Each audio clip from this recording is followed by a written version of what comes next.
In this video, I will guide you on how to fix PayPal limited account issue.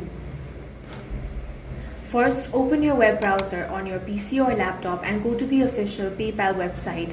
Sign into your PayPal account using your email and password. Once you're logged in, look near the top of the page and click on Help option to open the Help Center. Inside Help Center, click on the search bar and type the word limited.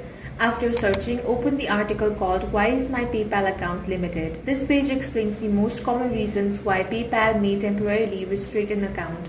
Some of these reasons include unverified identity information, suspicious activity, unusual payment, or security concern.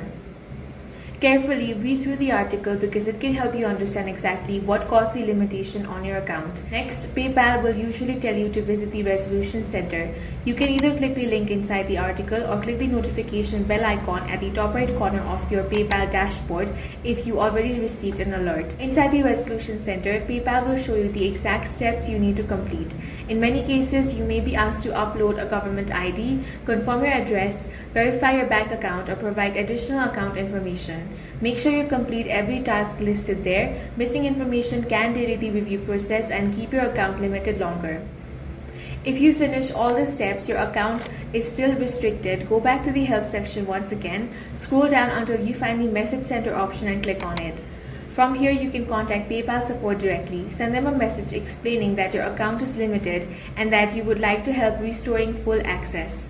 You can also ask them if they need any additional verification or documents from there. After sending your message, wait for PayPal support to review your account and reply with further instructions. In most cases, they will guide you through the remaining steps needed to remove the limitation from your account. That's all for this video. If you found it useful, make sure to hit the like button and subscribe for more videos like this.